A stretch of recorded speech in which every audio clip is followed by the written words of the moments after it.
आप सभी को नमस्कार। आज फिर कुछ देर के लिए खेल जगत से जुड़ी ज़रूरी खबरें जो बातें चल रही हैं उसके बारे में थोड़ी बातें कर लेते हैं। अभी हाल ही में भारत और इंग्लैंड के बीच पहला टेस्ट मैच खेला गया हेडिंग्ले लीड्स मैदान में। उसमें इंग्लैंड की 5 विकेट से विजय प्राप्त हुई। उसी के बारे में जो है अभी बातें चल रही हैं कि क्या वजह रही कि भारत को जो है हार का सामना करना पड़ा। तो इस बारे में जो है गंभीर ने भी, जो भारतीय टीम के हेड कोच हैं गौतम गंभीर, उन्होंने जो है इस बारे में बात करी, इस मैच के बारे में बात करी। उनका कहना था कि हमारे फास्ट बॉलर्स को थोड़ा टाइम दें, और जो उन्होंने बातें कही वो हैं, इंग्लैंड के खिलाफ पहले टेस्ट मैच में हार के दौरान भारतीय बॉलिंग अटैक की अनुभवहीनता खुलकर उजागर हो गई, लेकिन हेड कोच गौतम गंभीर ने कहा है कि टीम के अधिकतर फास्ट बॉलर अभी अपने करियर की शुरुआत कर रहे हैं, उन्हें कुछ और समय देने की ज़रूरत है।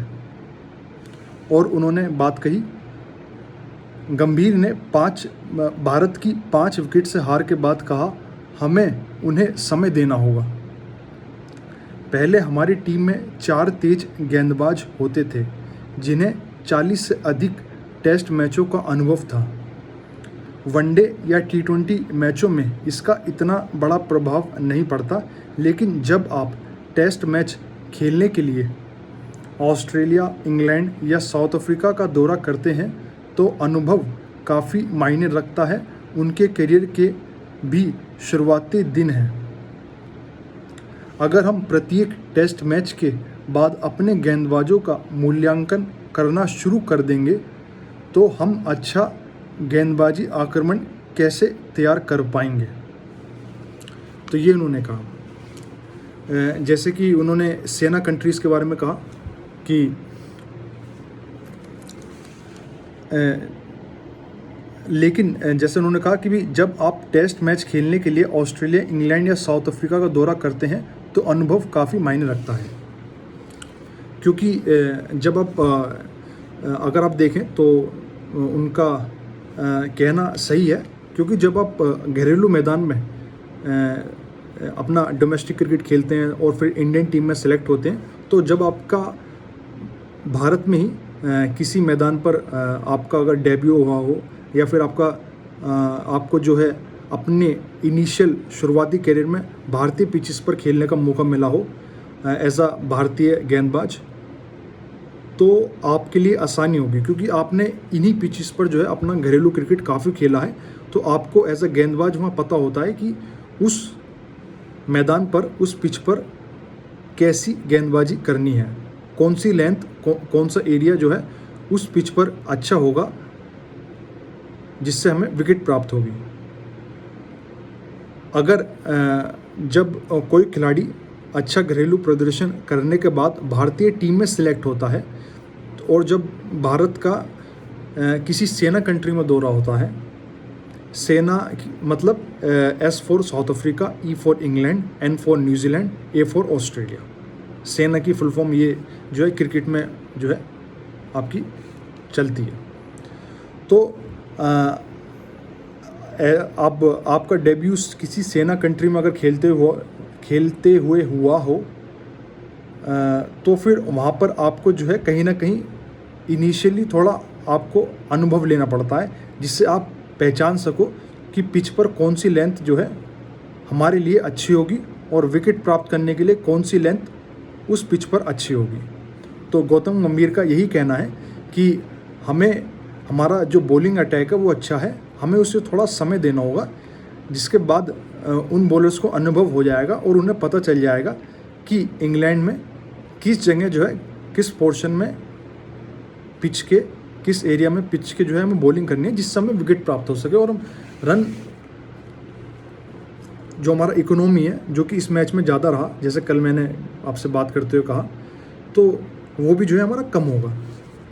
तो बिल्कुल बातें उन्होंने सही कही हैं। और प्रसिद्ध कृष्णा और शार्दुल का सपोर्ट उन्होंने कहा भारतीय टीम में शामिल अन्य तेज गेंदबाजों में अर्शदीप सिंह ने अभी तक कोई टेस्ट नहीं खेला है, जबकि हर्षित राणा ने केवल 2 मैच खेले हैं। प्रसिद्ध ने मैच में 5 विकेट लिए, लेकिन उन्होंने काफ़ी रन भी लुटाए।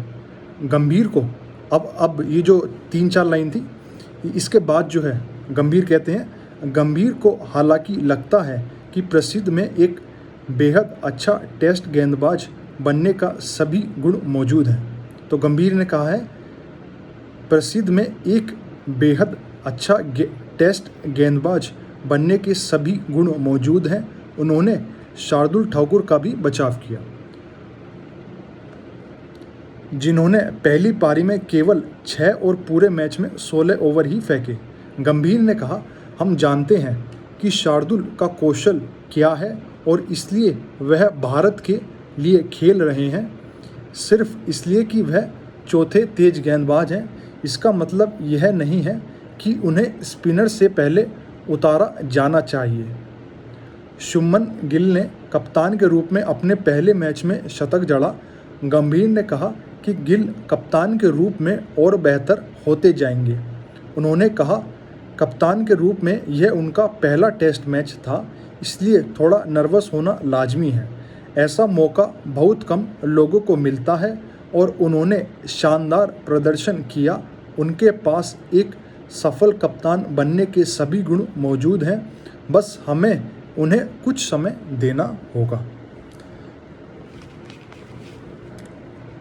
तो ये सब बातें जो है गौतम गंभीर ने कही।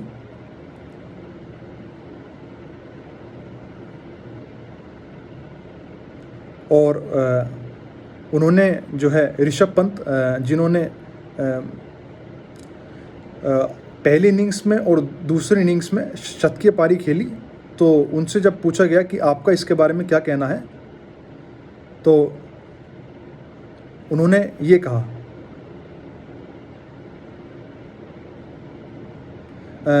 जब उनसे पहले टेस्ट के सकारात्मक पहलुओं के बारे में पूछा गया तो उन्होंने कहा कि सबसे अहम नतीजा होता है जो टीम हासिल नहीं कर सकी। अपने गंभीर से जब पंत के 2 शतकों के बारे में पूछा गया तो उन्होंने कहा 3 और शतक बने थे, ये सब सकारात्मक बातें हैं, शुक्रिया। कोच ने कहा कि अगर टीम हारती है तो व्यक्तिगत उपलब्धियां मायने नहीं रखती।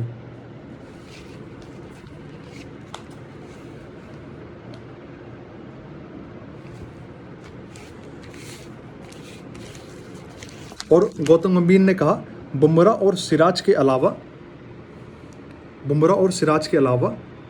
हमारे पास तेज गेंदबाजी में उतना अनुभव नहीं है, लेकिन उनमें क्वालिटी है और यही वजह है कि वह इस भारतीय टीम में है। हमें उनका सपोर्ट करते रहना होगा, क्योंकि यह एक दौरे की बात नहीं है, यह एक मजबूत फास्ट बॉलिंग अटैक तैयार करने से जुड़ा है जो टेस्ट क्रिकेट में लंबे समय तक भारत की सेवा कर सके।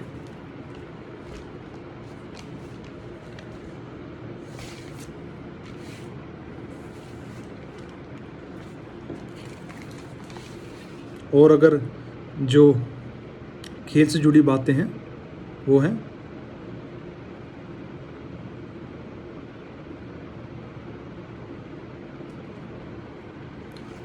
जो अभी 350 रन बनाए 5वें दिन इंग्लैंड ने लक्ष्य का पीछा करते हुए, यह किसी टेस्ट मैच के अंतिम तय दिन में किसी टीम का दूसरा सबसे बड़ा सफल रन चेज है। और बेन डकेट जो कि टेस्ट की 4th इनिंग्स में और इंग्लैंड की दूसरी इनिंग्स में जिन्होंने अहम भूमिका निभाई एज एन ओपनर और एक लंबी पारी खेली, उन्होंने 149 रन बनाए, 149 रन बनाए। इंग्लैंड के ओपनर बेन डकेट ने चौथे इनिंग्स में, जो कि भारत के खिलाफ किसी टेस्ट मैच की चौथी पारी में खेली गई सबसे बड़ी पारी है।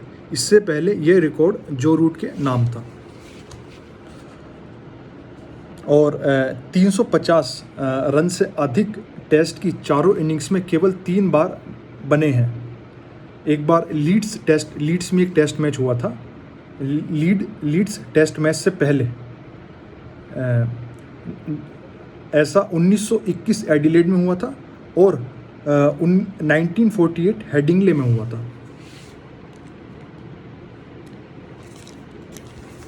और अगर और भी जो है खेल से जुड़ी बात है, संजय मांजरेकर जो कि भारतीय क्रिकेट के पूर्व जो है बल्लेबाज थे, हिस्सा रह चुके हैं। उनके बारे में जो है उन्होंने कहा कि अगले टेस्ट के लिए कुलदीप को शामिल करने का सुझाव उन्होंने दिया है भारतीय टीम को।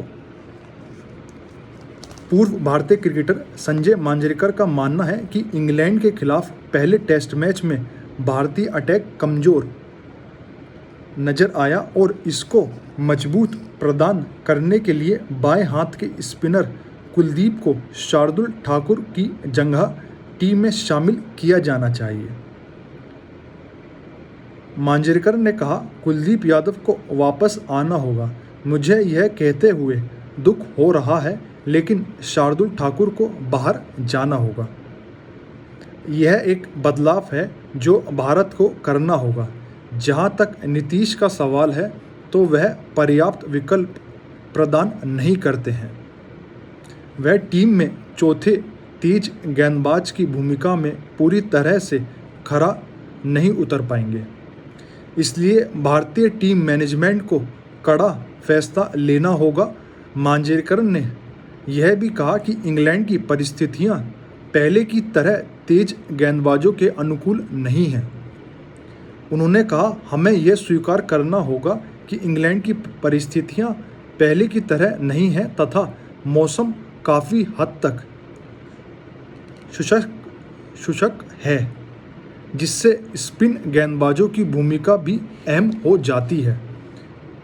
समय आ गया है जब भारत को 2 स्पिनर के साथ खेलने पर विचार करना चाहिए।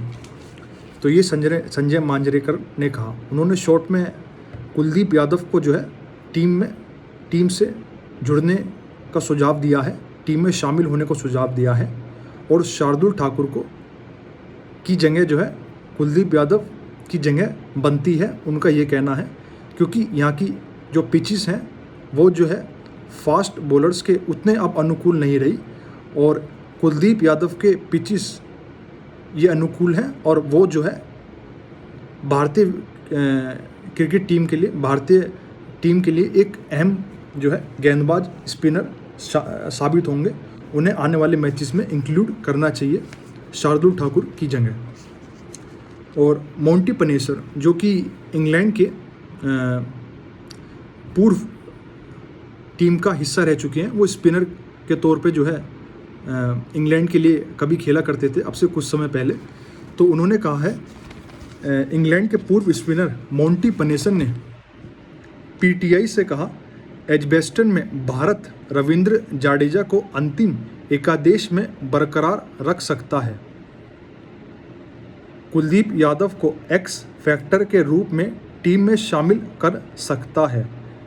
एजबेस्टन की पिच थोड़ा टर्न लेती है, इसलिए आपके पास वह एक्स फैक्टर है जो मुझे लगता है कि बेहतर विकल्प होगा।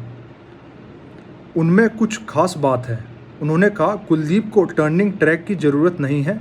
हमने आईपीएल में देखा है कि वह विकेट से टर्न नहीं मिलने के बावजूद बल्लेबाजों को परेशानी में डाल सकते हैं। उन्होंने भी यही सुझाव दिया कि भी कुलदीप यादव को अगर पिच पर अगर स्पिनर्स के लिए ज़्यादा सहायता नहीं है तो कुलदीप यादव एक ऐसे गेंदबाज हैं जो उस पिच पर भी एक अच्छी बॉलिंग करने के काबिल हैं, तो उन्हें टीम में शामिल होना चाहिए। तो बेन स्टोक्स जो कि इंग्लैंड के वर्तमान में कप्तान हैं और पहले टेस्ट में भी उन्होंने कप्तानी करी, तो उनसे जब पूछा गया कि आपके हिसाब से इस मैच में जो है क्या घटित हुआ और क्या अंतर था, तो उन्होंने कहा कि यह बल्लेबाजी के लिए अच्छी पिच थी। बड़े स्कोर से इसका पता चलता है, लेकिन मैच का निर्णायक पल यही था कि हमने 2 बार भारत के निचले क्रम को आउट कर दिया। इसी वजह से हम उन्हें बड़ा स्कोर बनाने से रोक पाए और विशाल लक्ष्य नहीं मिला जिसे पाना मुश्किल हो जाता। हमने उन्हें 450-500 से आगे नहीं जाने दिया जो वह एक समय बनाते दिख रहे थे। और बिल्कुल उन्होंने सही कहा। और अगर देखें, भारत ने पहली पारी में आखिरी 6 विकेट 41 रन के भीतर गंवा दिए और दूसरी पारी में भी आखिरी 6 विकेट 34 रन के भीतर गिर गए। तो ये जो है स्टेट है कि भारत के पहली पारी में आखिरी 6 विकेट 41 रन के भीतर गंवा दिए और दूसरी पारी में आखिरी 6 विकेट 34 रन के भीतर गिर गए। जैसे जैसे कल ही मैंने आपसे जो है बात करते हुए कहा था कि भारत का और इंग्लैंड के बीच में अंतर यही रहा कि इंग्लैंड के जो निचले क्रम के जो बल्लेबाज हैं उनके तरफ से भी सहयोग देखने को मिला और हमारे बल्लेबाजों से सहयोग देखने को नहीं मिला, निचले क्रम के बल्लेबाजों से। और इसमें दोनों ऑलराउंडर भी शामिल होते हैं, रविंद्र जडेजा और शार्दुल ठाकुर। यही बात जो है बेन स्टोक्स ने कही है कि पिच जो है बल्लेबाजी की अनुकूल थी, तो निचले क्रम के बल्लेबाजों ने जब कुछ अपना उस तरीके से हिस्सा नहीं डाला इंडिया के टोटल में बल्लेबाजी से, तो फिर वो स्कोर जो है जो 500 के स्कोर 500 रन के ऊपर जाना था वो जो है हमने पहली इनिंग्स में 450 और 500 के बीच में रोक दिया। और पहली इनिंग्स का भारतीय टोटल था 471, आपको याद होगा। दूसरी पारी में भी महज 34 रन्स का जो है भारत के निचले क्रम के बल्लेबाजों से जो है सहयोग देखने को मिला। तो यह जो है एक अंतर रहा भारतीय और इंग्लैंड की टीम में, और बेन स्टोक्स का भी यही मानना है जो कि मैंने कल आपसे बात करते हुए कहा था। तो जैसे कि शुभमन गिल और ऋषभ पंत जिन्होंने इस वाले टेस्ट मैच में एक काफ़ी अच्छी परफॉर्मेंस दी है बल्ले से। ऋषभ पंत ने दोनों इनिंग्स में जो है शतकीय पारी खेली और वो ऐसा करने वाले एक ही टेस्ट में 2 शतक जड़ने वाले केवल दूसरे विकेट कीपर बने। पंत को एक स्थान का फ़ायदा हुआ, उन्हें जो है आईसीसी टेस्ट रैंकिंग में भी जो है फ़ायदा मिला है उनको भी। और शुभमन गिल ने जो फर्स्ट इनिंग्स में अभी पहले टेस्ट मैच में कप्तानी पारी खेली और शतकीय पारी खेली, तो उन्हें भी जो है आईसीसी टेस्ट रैंकिंग में उछाल मिला है। उनकी भी जो है आईसीसी टेस्ट रैंकिंग और अच्छी हुई है। तो अगर इसमें थोड़ा गहराई से बात करें तो ये है कि भारतीय क्रिकेट टीम के विकेटकीपर बल्लेबाज ऋषभ पंत लीड्स में इंग्लैंड के खिलाफ सीरीज के पहले टेस्ट में 2 शतक की बदौलत नवीनतम आईसीसी टेस्ट बैटिंग रैंकिंग्स में करियर के बेस्ट 7वें स्थान पर पहुंच गए हैं। पहले टेस्ट में 5 विकेट की हार के दौरान पहली पारी में शतक जड़ने वाले भारत के नए टेस्ट कप्तान शुभमन गिल भी 5 स्थान के फायदे से 20वें पायदान पर हैं। एक ही टेस्ट में 2 शतक जड़ने वाले केवल दूसरे विकेटकीपर बने पंत को 1 स्थान का फायदा हुआ है। पंत ने लीड्स टेस्ट में 134 और 118 रन की पारी खेली। टेस्ट बॉलर्स की रैंकिंग में अधिक बदलाव नहीं हुआ है। भारत के तेज गेंदबाज जसप्रीत बुमराह टॉप पर बने हुए हैं। चौथी पारी में शतक लगाने वाले बेन डकेट 5 स्थान की छलांग के साथ रैंकिंग में 8वें स्थान पर पहुंच गए, जो रूट नंबर 1 की पोजीशन पर बने हुए हैं। तो ये सब जो है अभी लेटेस्ट जो है डेवलपमेंट हुई है कि भी भारतीय बल्लेबाजों ने अच्छी परफॉर्मेंस दी, तो उन्हें आईसीसी रैंकिंग में भी इसका जो है असर देखने को मिला। और आईसीसी रैंकिंग एक ऐसी रैंकिंग है कि अभी जिस तरीके से क्रिकेट जो है पूरे आपका विदेश में जिस तरीके से कोने कोने तक अपने पांव फैला रहा है, और इसमें जो है कंट्रीज़ हैं जो शामिल होना चाह रही हैं और वो भी क्रिकेट के प्रति अपना जो है प्यार दिखा रही हैं, वो भी जो है क्रिकेट खेलना चाह रही हैं। तो ऑल ओवर वर्ल्ड जो है आईसीसी रैंकिंग जो है फॉलो करी जाती है। तो इसमें जो है वर्तमान में हमारे भारतीय तेज गेंदबाज जसप्रीत बुमराह जो है नंबर 1 स्थान पर हैं, और उनके जो है ऑल ओवर वर्ल्ड आपके जो है काफ़ी क्रिकेट फैन जो है बने हैं, और उन्होंने परफॉर्मेंस भी उस तरीके से दिखाई है। तो कोने कोने से जो है जो क्रिकेट से जुड़ रहे हैं, जो क्रिकेट से जुड़े पहले से जुड़े पड़े हैं, उनके लिए आईसीसी रैंकिंग जो है काफ़ी मायने रखती है, और वो इन स्पोर्ट्समैन को, इन क्रिकेटर्स को फॉलो करते हैं, जिससे कि वो भी जो है अपने देश के लिए आने वाले समय में कुछ कर पाएँ। ऋषभ पंत हो, चाहे शुभमन गिल हो, चाहे जसप्रीत बुमराह हो।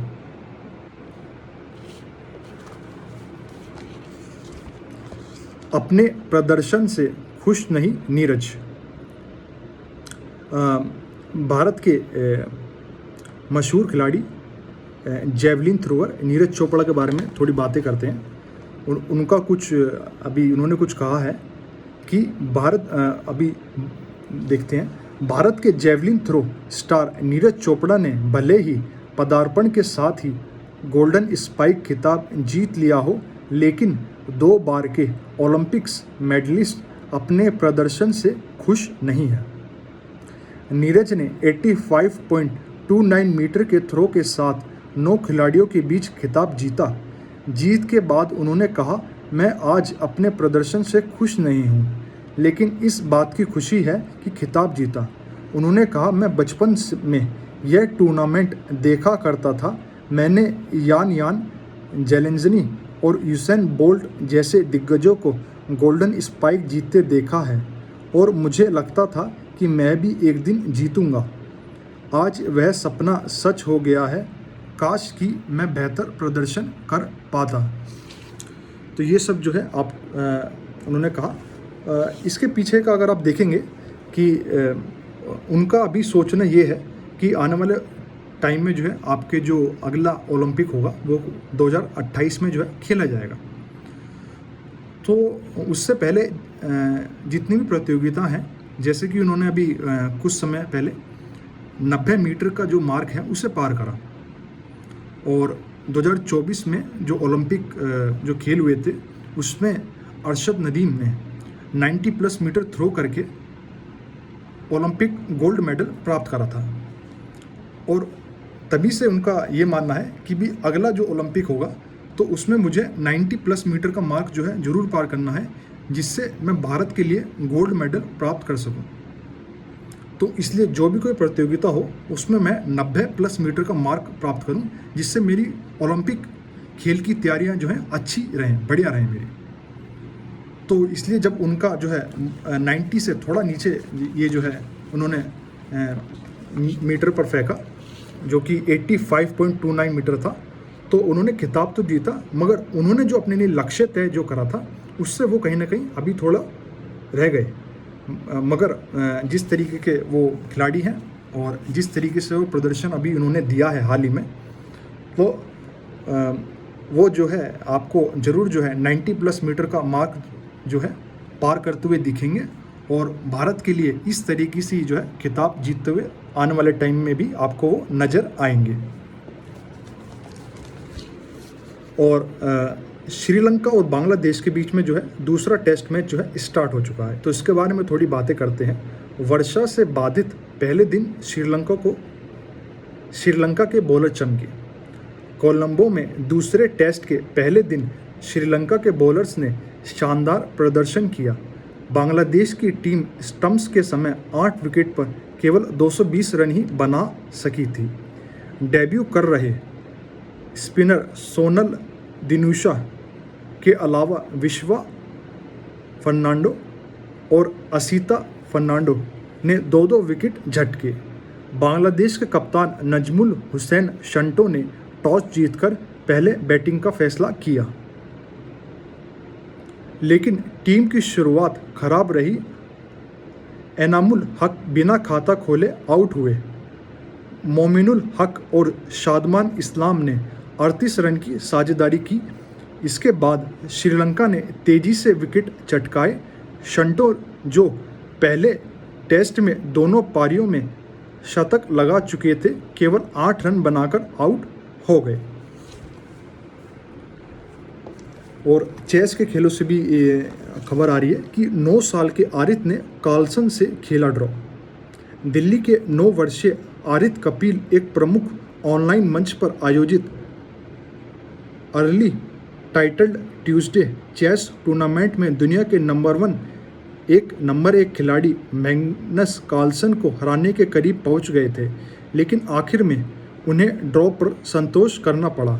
हाल ही में अंडर-9 नेशनल चैंपियनशिप में उप विजेता रहे आरित ने 5 बार के वर्ल्ड चैंपियन कार्लसन को हार के कगार पर पहुंचा दिया था, लेकिन घड़ी में केवल कुछ सेकंड बचे होने के कारण आरित अपनी बढ़त बनाने में असमर्थ रहे और उन्हें ड्रॉ पर मजबूर होना पड़ा। आरित ने जॉर्जिया के अपने होटल से इस प्रतियोगिता में भाग लिया, जहां वह अंडर-10 वर्ल्ड चैंपियनशिप में खेल रहे हैं। तो उनकी आरित कपिल मात्र 9 साल की उम्र में नंबर 1 चेस प्लेयर आपके मैग्नस कार्लसन के खिलाफ वो अगर मैच ड्रॉ भी खेलते हैं तो उनकी प्रतिभा जो है इससे ही पता चलती है कि कितने प्रतिभाशाली वो हैं, और इतनी कम आयु में वो नंबर 1 दुनिया के चेस खिलाड़ी से मैच ड्रॉ करते हैं, तो ये कहीं ना कहीं उनकी विजय ही है। और आने वाले समय में जो है वो आपको जो है और बेहतर प्रदर्शन करते हुए ही नज़र आएंगे। फुटबॉल के बारे में जो है एक खबर है जो भी आपके अभी जो चल रही है उसके बारे में बातें चल रही हैं, वो है चेल्सी ने भी प्री क्वार्टर फाइनल में बनाई जगह। इसके बारे में इस पर थोड़ी लाइट डालते हैं कि लियम डेलेप के क्लब के लिए पहले गोल और एंजो फर्नांडिस की 2 असिस्ट की मदद से चेल्सी ने क्लब वर्ल्ड कप में एस्पेरांस को 3-0 से हराकर round of 16 pre quarter final में जगह बना ली। टोसिन अदराबियो ने पहले हाफ के इंजरी टाइम में हेडर से गोल किया। वहीं डेलेप ने 2 मिनट बाद गोल कर बढ़त दोगुनी की। अंतिम गोल टायरिक जॉर्ज ने सेकेंड हाफ के इंजरी टाइम में किया। 90 डिग्री तापमान में खेला गया यह मैच फ्लोरिडा की गर्मी से प्रभावित रहा, जिसमें दोनों हाफ में हाइड्रेशन ब्रेक हुआ। डेलेप का यह गोल उनके चेल्सी करियर का पहला रहा। मैच के बाद उन्होंने कहा, इस क्लब के लिए पहला गोल करना मेरे लिए सब कुछ है। तो ये सब बातें हैं। और फुटबॉल जैसे खेल में आपका जो है तापमान एक काफ़ी इम्पोर्टेंट फैक्टर जो है होता है, क्योंकि अगर तापमान अधिक होगा तो कहीं ना कहीं आप जब फुटबॉल मैदान में आप खेल रहे होते हैं तो आपकी फ़िटनेस का लेवल अगर टॉप नहीं है, नंबर 1 नहीं है, तो फिर कहीं ना कहीं आपकी फ़िटनेस जो है वहाँ पे बीच में आएगी, जो कि आपको जो नंबर 1 खेल है उससे आप कहीं ना कहीं पीछे जो है दिखोगे। क्योंकि गर्मी एक ऐसी चीज़ है जहाँ पे जो है आपकी ज़्यादा एनर्जी लगती है अगर मौसम जो है गर्म है, और आप जो है अपना जो स्वाभाविक खेल है, जो इंटेंसिटी जो एनर्जी चाहिए होती है खेल में, उससे कहीं ना कहीं आप चूक जाते हो। तो इसलिए फ़ुटबॉल में फ़िटनेस जो है एक काफ़ी अहम चीज़ मानी जाती है, क्योंकि आपको पूरे खेल में जो है रेस्ट नहीं लेना, तुरंत जो है आपको अपनी टीम के लिए अच्छा प्रदर्शन करने के लिए बॉल के पीछे रहना पड़ता है और कोशिश आपको करनी पड़ती है कि अपनी टीम को गोल करके आप जिता सको। तो इसमें एक जगह आपका स्टैंडिंग पोजीशन में कुछ काम नहीं होता, आप लगातार जो है अपनी टीम के लिए दौड़ते हुए नज़र आते हो और अपनी टीम को जीतने की कोशिश कराते हो। तो ये सब आपका फुटबॉल में फिटनेस आपकी बहुत ज़रूरी है। तो ये सब बातें जो हैं खेल जगत में जो है अभी चल रही हैं। आप सभी को नमस्कार।